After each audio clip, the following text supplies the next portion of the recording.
Give me a minute and let's talk about the faces of the war. Or maybe not faces is the right word, but facets.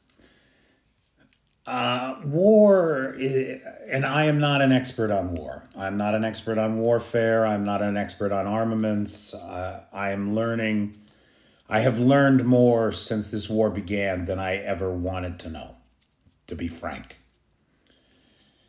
And when I do think about the war, one of the things that I tend to think about is I tend to think about the economics of war, because one of my degrees is in economics, and so I understand a little bit about money. And the reality is that wars can't be fought by people who are broke. If you can't afford bullets, guess what? You got a problem, right?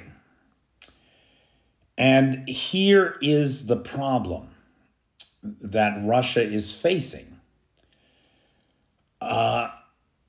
Russia's combined economic output is about, or before the war anyway, was about 4% of global GDP. There are 3 states in the United States that have a bigger GDP than Russia. California, New York, and Texas. Not in that order, but those are the 3. So right off the bat, forget about the all-up economy of the United States. We got states that make more money than Russia. And then you've got the combined weight and economies of the European Union, who are solidly, well, with the exception of Viktor Orban and Fico maybe now Wilders, but with a few exceptions, are solidly lined up behind Ukraine, in support of Ukraine.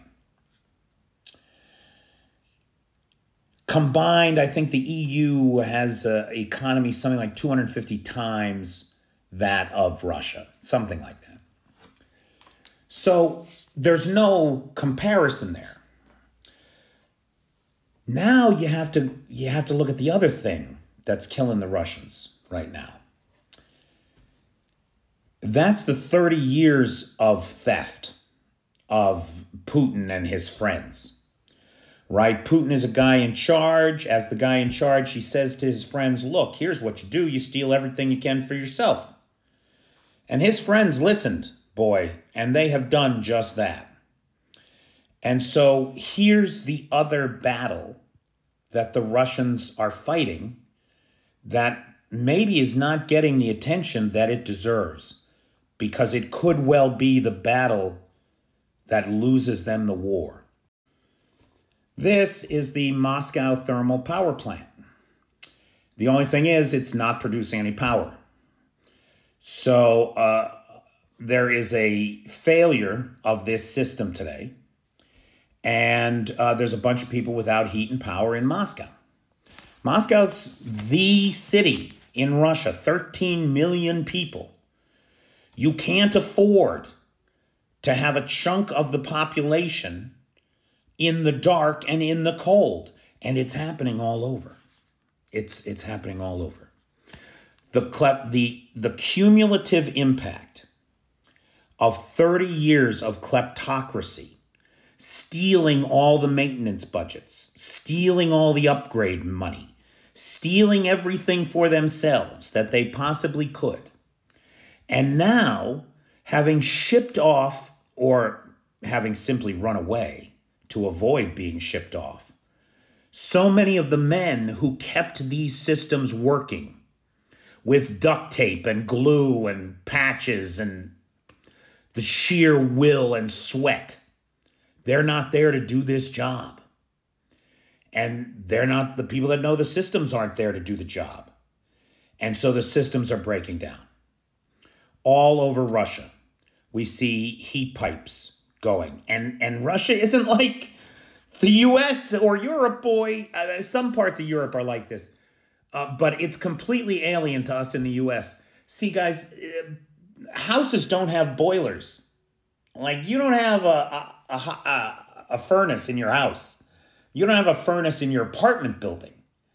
The apartment block and all the apartment blocks around you for kilometers in any direction sometimes, all get their power from a central facility like this.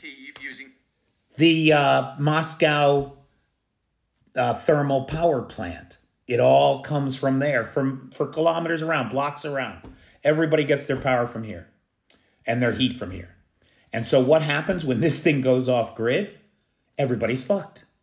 Everybody's fucked. It's the communist way, boy, right? It's stupidity of the communist thinking.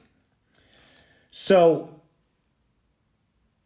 all this gross community enterprise that no one owned, right? There's a lack of ownership. When it's your fucking furnace that keeps you warm, you invest, you change those filters every fall, don't you? But this, it's nobody's, it's everybody's, right? It's everybody's. That means it's nobody's.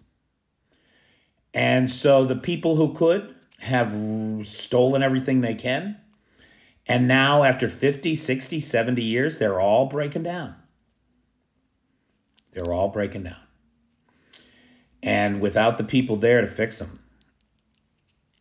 Well, we saw a 60-year-old Russian naval captain, retired, who froze to death in his apartment in Petersburg 2 weeks ago.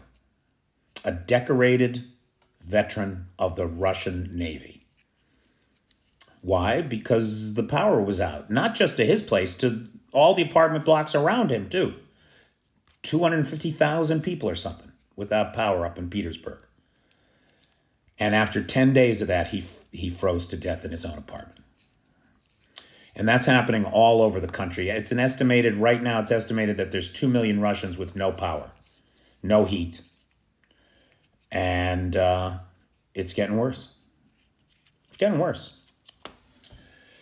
So this is the war at home. This is the war on the home front. And the sad, really sad part of it is the Russian people are so brainwashed into this mindset that the Tsar is their dear father who cares for them, but is surrounded by evil bureaucrats who make life hard, that they're recording appeals to Putin. If only Putin knew how we were suffering, he would save us.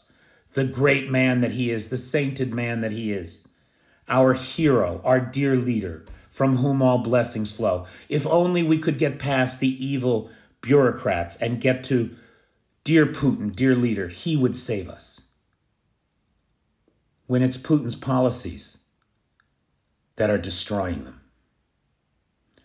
When Putin is the one behind it all. But to them, he's the salvation. They're lambs at the slaughter appealing to the abattoir for mercy. It is the saddest thing I can imagine. Anyway, that's the situation on the home front in Moscow today. No power, no internet. Good luck.